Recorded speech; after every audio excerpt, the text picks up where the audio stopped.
Hamann and Benson, a vision for your future.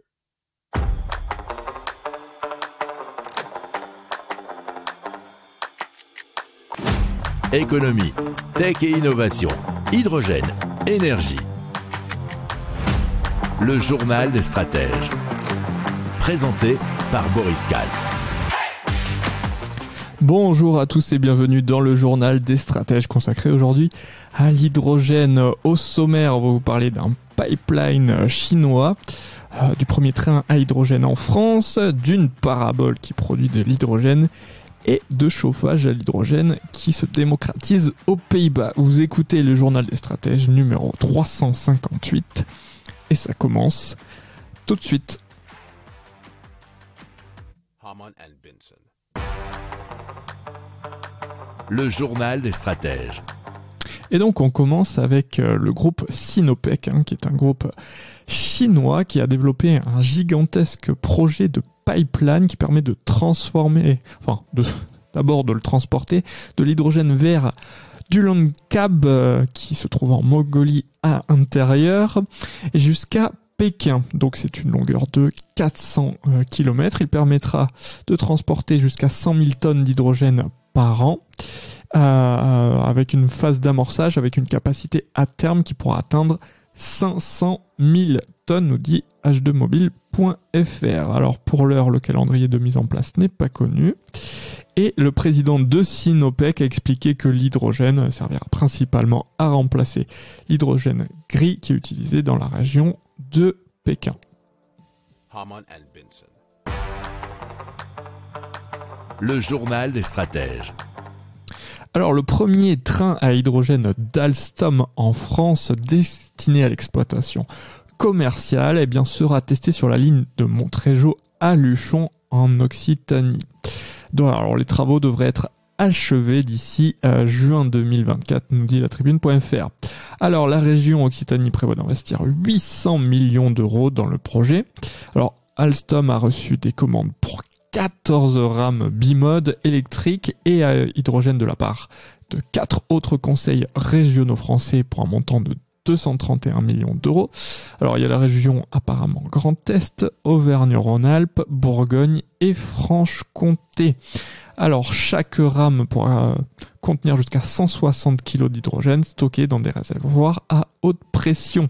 Et pourquoi on va essayer de favoriser l'hydrogène pour surtout les trains dans les régions, que ce soit en France mais aussi à l'étranger en Europe, parce que la plupart fonctionnent encore au diesel. Et donc vous savez que dans le projet de décarbonation de l'Europe d'ici 2050, il faut transformer ces énergies qui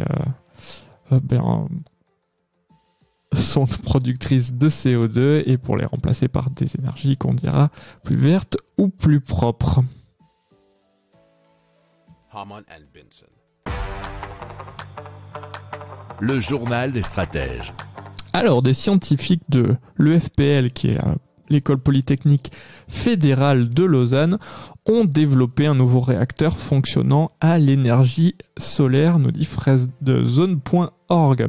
Alors, il a une forme d'antenne parabolique et il fonctionne en utilisant le même principe que les antennes standards, c'est-à-dire que la surface incurvée collecte la lumière du soleil et la concentre vers un réacteur photoélectrochimique et l'eau y est pompée pour être décomposée en hydrogène et en oxygène. Alors, il faut savoir qu'en moyenne, l'efficacité est d'à peu près 20%, et ce qui a permis de produire 500 grammes d'hydrogène par jour.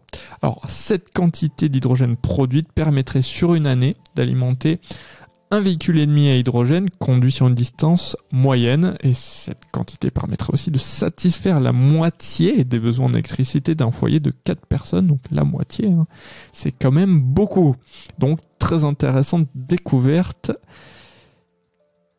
Hamann and Benson. Le journal des stratèges.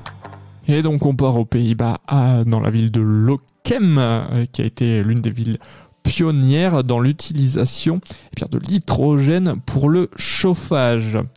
Alors, il y a 12 habitations qui bénéficient de ce projet pilote. Ça se trouve en périphérie de Rotterdam et donc il y a un électrolyseur alimenté par de l'énergie éolienne qui a été installé pour chauffer un immeuble.